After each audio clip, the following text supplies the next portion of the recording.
Argentina versus Canada, Copa আমেরিকার first match and আর্জেন্টিনার first match.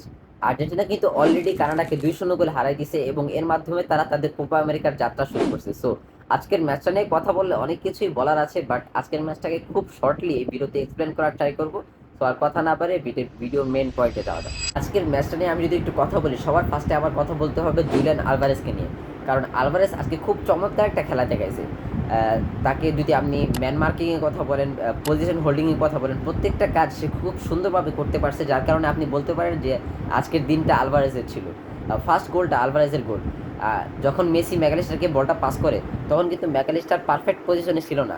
সে কিন্তু চাইলেই সেখান থেকে একটা ফিনিশিং করতে পারতো না, তার একটা প্লেয়ারের প্রয়োজন ছিল। অ্যান্ড সেই জায়গায় কিন্তু আলভারেজ খুব সুন্দরভাবে ছিল, যে কারণে ম্যাকালিস্টার তাকে পাস করতে পারে এবং সেই পাসের মাধ্যমে খুব সুন্দরভাবে আলভারেজ একটা গোল স্কোর করে।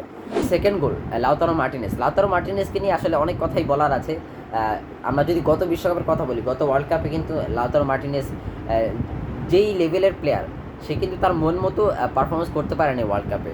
লাউতারো মার্টিনেজ কিন্তু সিরিয়ার টপ স্কোরার।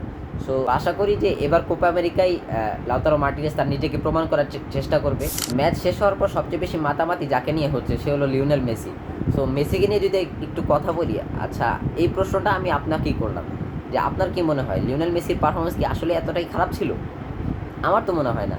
কারণ লিওনেল মেসি, আমার মনে হয় যে লিওনেল মেসি যদি আজকের ম্যাচে না থাকতো, এই এরকম 2-0 গোলের জয় কানাডার বিপক্ষে আর্জেন্টিনা হয়তো ছিনিয়ে আনতে পারতো না। কারণ আর্জেন্টিনা কানাডার বিপক্ষে প্রায় 10 বছর পরে খেলতেছে। সো এই 10 বছর কিন্তু বিশাল একটা গ্যাপ। যখন আপনি 10 বছর একটা টিমের এগেনস্টে না খেলবেন, তখন কিন্তু তাদের প্লেয়িং স্টাইল, তাদের পজিশন হোল্ডিং আপনি কিছুই বুঝতে পারবেন না। সো এটা বুঝতেও অবশ্যই টাইম লাগছে, যেই কারণে আপনি যদি দেখেন যে ম্যাচের ফার্স্ট হাফে কিন্তু একবার টাইটাই সিচুয়েশন ছিল, সেই সিচুয়েশন থেকে লিওনেল মেসি ম্যাচটাকে বের করে নিয়ে আসছে। সো ফার্স্ট গোল এবং সেকেন্ড গোল, দুই গোলের পিছনেই মেসির অবদান ছিল, যদিও সেকেন্ড অ্যাসিস্টটা আই থিঙ্ক ম্যাকালিস্টার পায়ে লাগার কারণে অ্যাসিস্টটা লিওনেল মেসির হয় নাই।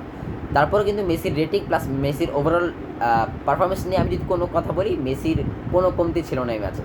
সো আশা করি ভিডিওটা আপনার ভালো লাগছে। যদি ভিডিওটা ভালো লাগে অবশ্যই একটা লাইক করবেন, আর যদি পারেন আপনার টাইম লাইনে ভিডিওটি শেয়ার করে রাখতে পারেন। আর আজকের ম্যাচ নিয়ে যদি আপনার কোনো মতামত থাকে, বা আজকের ম্যাচে কী কী ভুল ছিল, বা আজকের ম্যাচের কোনো ডিসিশন নিয়ে আপনার যদি কোনো মতামত থাকে, অবশ্যই কমেন্ট করে জানাতে পারেন।